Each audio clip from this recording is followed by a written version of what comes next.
বাপ রে বাপ, এই সিনেমাটা নিয়ে আমি এক সপ্তাহ ধরে কিনা হাইপ দেখতে পাচ্ছি। মানে যাকেই আপনি জিজ্ঞেস করবেন কেউ বলছে দৃশ্যমের বাবা, কেউ বলছে সাউথের মাস্টারপিস।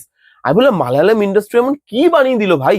আর দেখুন, মালায়ালাম ইন্ডাস্ট্রির উপরে ভরসা দর্শকের একটু বেশিই থাকে, কারণ তারা যখনই সিনেমা বানিয়েছে আলাদা কিছু দেওয়ার চেষ্টা করেছে, ভালো কিছু দেওয়ার চেষ্টা করেছে। তো আমি বললাম ভাই, মালায়ালাম ইন্ডাস্ট্রির সিনেমা এত মানুষ প্রশংসা করছে, চলো গিয়ে দেখা যাক। এবং এই প্রশংসা করার আরেকটাও কারণ আছে, সেটা হচ্ছে এর যে ডাইরেক্টর, সে এর আগে কিষ্কিন্দা কান্ডামের মতো সিনেমা বানিয়ে এসছে। তাই বললাম চলো দেখা যাক। দেখলাম এই ফাইনালি একো বলে সিনেমাটা। কেমন লাগলো? আমার কাছে কি এই সিনেমাটা মাস্টারপিস, নাকি জাস্ট হাইপই করা হচ্ছে সিনেমাটাকে নিয়ে, সেই সব কিছু নিয়ে কথা বলবো এই ভিডিওতে। এবার এই সিনেমাটা আপনি দেখবেন কোথায়?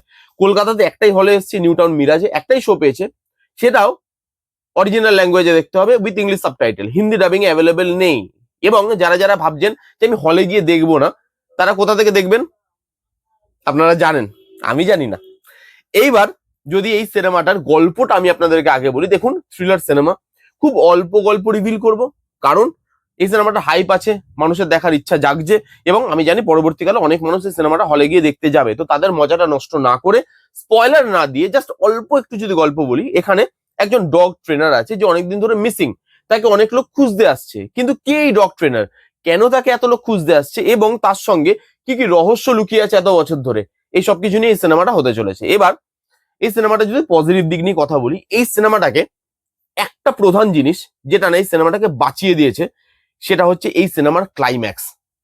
এই সিনেমাটার ক্লাইম্যাক্সটা এরকম, এই সিনেমাটার ক্লাইম্যাক্সটা যখন আপনি ক্লাইম্যাক্সের দিকে এগোবেন, আপনি না ভাববেন কি আমি ক্লাইম্যাক্সটা প্রেডিক্ট করে ফেলেছি, কি টুইস্ট দেবে সেটা আমি জানি। এবং সারপ্রাইজটা ঠিক ওখানেই লুকিয়ে আছে। যখনই আপনি মানে ভাববেন যে আপনি সিনেমাটার ক্লাইম্যাক্সটা বুঝে গেছেন, ক্লাইম্যাক্সটা এমন একটা জিনিস আপনাকে প্রোভাইড করে যেটা শক ভ্যালুটা দেয়, যেটা দেখে মানুষ বেরিয়েছে বলছে যে মাস্টারপিস। এটা আমি বুঝলাম সিনেমাটা দেখার পর। এই ক্লাইম্যাক্সটা এমন ভাবে তৈরি করা, এমন একটা শক ভ্যালু প্রোভাইড করে, এমন একটা জিনিস আপনাকে দেখায় যেটা আনএক্সপেক্টেড, যেটা আপনি কেন আমি কেন কেউ অনেকেই এই জায়গাটা ধরতে পারবে না, বেশিরভাগ মানুষ ধরতে পারবে না ওই জায়গাটা। এবং সেই জায়গাটাই না এই সিনেমাটা তার খেলাটা দেখিয়ে দেয়।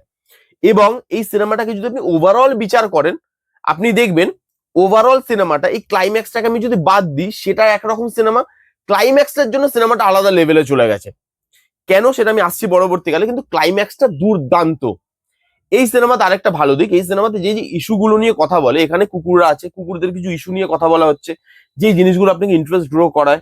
মালায়ালাম তাদের মাইগ্রেশন, সেটাকে নিয়ে যেভাবে যেই জিনিসগুলো নিয়ে কথা বলে, যে ইস্যুগুলো নিয়ে ডিল করে, সেগুলো ভালো লাগে দেখতে, ইন্টারেস্টটা গ্রো করে, এবং আপনার সেই ইন্টারেস্টটা হোল্ড করে রাখতে পারে সিনেমাটা দেখার ক্ষেত্রে, ভালো লাগবে আপনার। ফার্স্ট হাফটা খুব ভালোভাবে ডিজাইন করা, ক্রিস্প, ছোট। ফার্স্ট হাফটা খুব এঙ্গেজিং, এবং ফার্স্ট হাফে যেভাবে সবকিছু প্লট আপনার সামনে এনে এনে দিচ্ছিল, যেভাবে রহস্যটা আপনার সামনে আরো গাঢ় থেকে গাঢ়তর হয়ে যাচ্ছিল, সেই জায়গাটা আপনার খুব ভালো লাগবে দেখতে, এনজয় করবেন আপনি।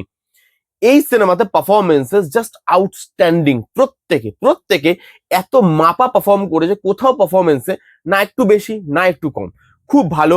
সেই লাইনটা পারফরমেন্সে, যে রিয়েলিস্টিক জোনে পারফর্ম করার যে লাইনটা মেনটেন করতে হয়, সেটা প্রত্যেকে মানে ভালোভাবে মেনটেন করেছে, এবং খুব সুন্দর জায়গাটা লাগে পারফরমেন্সের জায়গাগুলো। এবং এই সিনেমাতে যেভাবে শর্ট টেকিং করা হয়েছে, ইন ফিউচার যদি কেউ সিনেমাটোগ্রাফার হতে চায়, তার এই সিনেমাটা দেখা মাস্ট মাস্ট ওয়াচ। এই সিনেমাটা আপনারা দেখুন, মানে এই সিনেমাটা দেখা তার জন্য আবশ্যক। কারণ এই সিনেমাতে যেভাবে জায়গাটাকে দেখিয়ে, জায়গাটাকে গল্পের মধ্যে যেভাবে ইনকর্পোরেট করেছে, তার মধ্যে এই জায়গাটাকে যেভাবে শুট করেছে, প্রত্যেকটা জায়গায় আপনি চোখ সরাতে পারবেন না, আপনার চোখ দেখে দেখে ভরে যাবে, মন ভরবে না।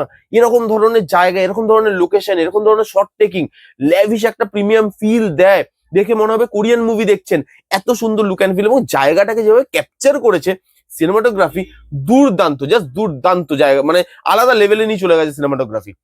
এই ছিল মোটামুটি পজিটিভ দিক। এবার যদি আমি নেগেটিভ দিকে আসি, ওই যে বললাম ক্লাইম্যাক্সটা সিনেমার একদিকে, সেটা দেখে বেরিয়ে এসে লোক বাকি সিনেমাটা ভুলে যাচ্ছে, এবং বেরিয়ে এসে বলছে মাস্টারপিস। এগুলো নিয়ে হয়তো অনেকে কথা বলছে না, কিন্তু আপনি যখন পুরো সিনেমাটা দেখবেন, দেখার পর আপনি ঠান্ডা মাথায় সিনেমাটা নিয়ে ভাববেন, আপনি দেখবেন যে বাকি সিনেমাটার মধ্যে কিন্তু লুপহোলস আছে। প্রথম লুপহোলস হচ্ছে, এই সিনেমাটা না আপনার গল্প লুকিয়ে রাখতে গিয়ে কিছু কিছু জিনিস এমন করে ফেলেছে, যেগুলো আপনার একটা টাইমে দেখতে রিপিটেটিভ লাগে, বোরিং লাগে। বিশেষ করে সেকেন্ড হাফটা খুব মানে খুব কি ডায়লগ ওরিয়েন্টেড করতে গেছে, তারা জিনিসপত্র লুকিয়ে রাখতে গেছে ক্লাইম্যাক্সের জন্য, তার জন্য শক ভ্যালুটা দেয় ক্লাইম্যাক্স। কিন্তু এত কিছু লুকিয়ে রাখতে গিয়ে জিনিসটা রিপিটেটিভ, আর তো দেখানোর কিছু নেই। এবার সেই জিনিসগুলোই ঘুরে ফিরে আসছে অন্যভাবে, সেইগুলো আপনি বুঝতে পারবেন। যারা প্রচুর সিনেমা দেখে তারা এই জিনিসটা বুঝতে পারবে যে একই জিনিসের মধ্যে কিছু জায়গায় সিনেমাটা ঘুরপাক খাচ্ছে, কিছু জায়গায় লেন্থটা ফিল হয় ছোট সিনেমা হওয়ার পরেও, কিছু জায়গায় আপনার মনে হবে রিপিটেটিভ, কিছু জায়গায় মনে হবে এবার ক্লাইম্যাক্সের দিকে এগোলে ভালো হয়। এই জায়গাগুলো আরেকটু কাটছাট করা যেতে পারতো, আর 10 মিনিট এই সিনেমাটা ছোট হতে পারতো।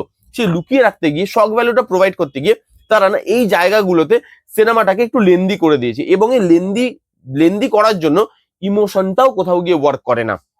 যে ক্যারেক্টারগুলো একটা টাইমে আপনার এক জায়গায় মনে হচ্ছিল, সেই ক্যারেক্টারগুলো আস্তে আস্তে ছাড়া হতে শুরু করে, ইমোশনটা ওয়ার্ক করে না, এবং আপনার কোথাও গিয়ে মনে হবে যে সিনেমাটা আননেসেসারি টানা হচ্ছে, ইমোশন ওয়ার্ক করছে না। কিষ্কিন্দা কান্ডামে যেটা করেছিল এখানে সেটা করছে না, একদমই কানেক্ট হয়নি। এবং আপনার দেখে মনে হবে যে ভাই খুব ভালো ফার্স্ট হাফটা দেখলাম, হাইপ বাড়িয়ে দিল, কিন্তু সেকেন্ড হাফটা সেরকম ভাবে যেন জমছে না। আবার লাস্টে গিয়ে সিনেমাটা পিক আপ নেয়, ক্লাইম্যাক্স আপনাকে এমন একটা জায়গায় গিয়ে ছেড়ে দেবে, আপনার বেরিয়ে আপনি বলতে বাধ্য যে ভাই এই সিনেমাটা মাস্টারপিস। কিন্তু ঠান্ডা মাথায় ভেবে যদি আপনি দেখেন, এই সিনেমাটা মাস্টারপিস তো আমি বলতে পারবো না, বা দৃশ্যমের বাবা সেটাও বলতে পারবো না। এই সিনেমাটা ভালো একটা সিনেমা, লুক অ্যান্ড ফিলের দিক থেকে, যা গল্পটা বলতে চাইছে, সাবজেক্টের দিক থেকে, যেভাবে ক্যারেক্টারদেরকে ইউজ করা হয়েছে, পারফরমেন্সের দিক থেকে, look and feel, BGM, sound, প্রত্যেকটা জায়গায় এই সিনেমাটা কিন্তু ভালো। এবং বিশেষ করে লাস্টের টুইস্ট, সেখানে এই সিনেমাটা আলাদা লেভেলে পৌঁছে যায়। এই ছিল একো বলে সিনেমাটা রিভিউ। কারা কারা দেখেছেন অলরেডি কমেন্ট করে জানান যে আপনাদের কিরকম লেগেছে। যারা যারা দেখেননি যান গিয়ে দেখুন, কেমন লাগলো রিভিউটা জানাতে ভুলবেন না। ভালো লাগলে please give a Thums up, like করবেন, কমেন্ট করবেন, শেয়ার করবেন, চ্যানেলটাকে মাস্ট সাবস্ক্রাইব করবেন। দেখা হচ্ছে নেক্সট কোনো ভিডিওতে, ততক্ষণ bye bye, take care and be safe.